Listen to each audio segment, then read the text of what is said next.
dan kemudian mereka khawatir melalui perhitungan daripada penasihat keamanan Amerika Huntington, bahwa setelah jatuhnya Rusia maka ancaman terbesar buat Amerika adalah Islam.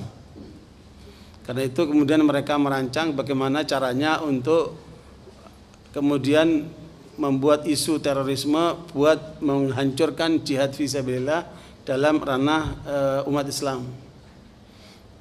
Waktu itu saya sudah menulis dan alhamdulillah terakhir keluar buku juga, dalam buku yang saya tulis Ahli Sunnah wal Jamaah dan Dilema Syiah di Indonesia. Jadi bukan lagi masalah internasional, sudah menyangkut masalah problematika kita di Indonesia. Dan saya kira apa yang ditulis oleh Abu Muhammad, di antara cara untuk mendamaikan memang harus menghadapkan umat Islam dengan musuh bersama, common enemy. Ya, beliau sebutkan di sini ada liberalisme dan Syiah. Meskipun kenyataannya lebih daripada itu. Musuh kita bukan cuma itu, tetapi lebih daripada itu. Namun ala kulli hal, barakallahu fikum, ketika kita bicara tentang ahli sunnah wal jamaah dan upaya mendamaikan mereka, itu pasti ada dua hal kaitan. Kaitan pertama dengan secara konseptual, dan saya lihat apa yang ditulis oleh Abu Muhammad ini lebih mengarah kepada konseptual. Karena kalau dikatakan faktual, beliau ini masih muda dan track record untuk mendamaikannya juga enggak terlihat. Ya, masih proses semangat yang memang itu butuh waktu, ya. Karena perjalanan umat Islam Indonesia ini kan cukup panjang. Nah, untuk mendamaikan mereka di dalam bisa menerima piagam Jakarta itu juga sudah tarik menarik luar biasa. Apalagi menyangkut masalah syariat Islam. Makanya apa yang tadi disampaikan tentang Clifford dan sebagainya itu udah out of date. Semua udah ketinggalan zaman. Ya. Modernis tradisionalis juga ketinggalan zaman. Sebenarnya apa yang mereka lakukan sekarang ini setelah mereka menghitung-hitung kembali bahwa isu terorisme yang dibuat oleh Amerika untuk menghancurkan jihad fisabilillah itu ternyata oleh mereka dinilai gagal. Karena mereka telah menghadapkan Amerika dengan umat Islam secara keseluruhan. Dan itu melahirkan permusuhan umat Islam kepada Amerika itu luar biasa. Dan itu membahayakan Amerika secara keamanan. Kemudian oleh karena itu mereka membuat pengamanan-pengamanan yang membutuhkan biaya besar. Baik pengamanan dalam negeri maupun pengamanan di luar negeri, termasuk kepada warga Amerika. Karena Amerika sendiri yang menimbulkan masalah, akhirnya mereka sendiri menjadi ancaman. Kemudian masalah ekonomi dalam negeri juga morat-marit. Sampai peristiwa mortgage dan sebagainya itu.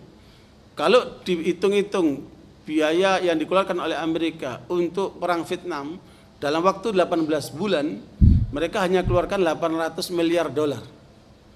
Nah, sementara keberadaan Amerika ketika menjajah Irak dalam waktu yang sama, mereka sudah mengeluarkan 2 triliun. Belum lagi kekalahan dari jumlah personal.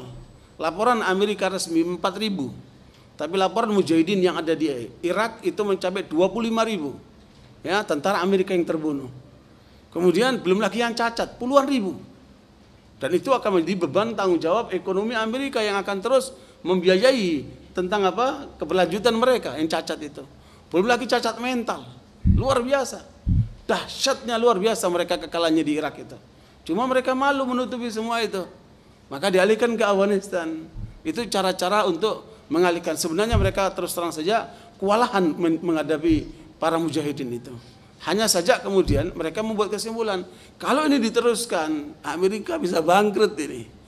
Makanya caranya bagaimana?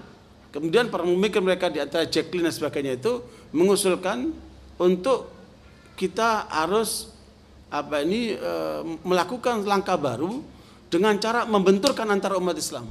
Bukan Amerika dengan Islam, tetapi antar umat Islam. Maka mereka membagi umat Islam menjadi 4. Pertama, fundamentalis. Siapa saja yang ingin bergerak menuju praktek Islam atau memperjuangkan Islam, ya, atau kemudian melakukan simbol-simbol Islam, ingin mengembalikan negara Islam, mengembalikan khilafah Islam, mengembalikan peradaban Islam, itulah fundamentalis. Dan itu adalah musuh utama Amerika. Nah, itu yang menjadi sasaran kepada mereka, makanya dibikin oleh mereka preemptif. Ya, Pak Abu Muhammad belum membahas sama sekali peranan intelijen di dalam mengacak-ngacak umat ini. Isu Wahabi ini saya menduga keras itu isu merupakan kerjaan intelijen itu untuk mengadu domba umat Islam, dan sumbernya Amerika, karena mereka menyimpulkan bahwa gerakan anti Amerika itu adalah Wahabi.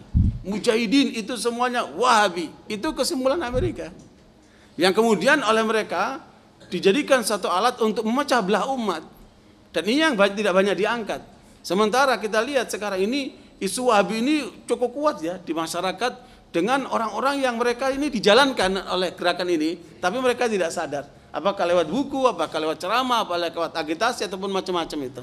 Nah, itu belum dibahas oleh Muhammad dalam buku ini.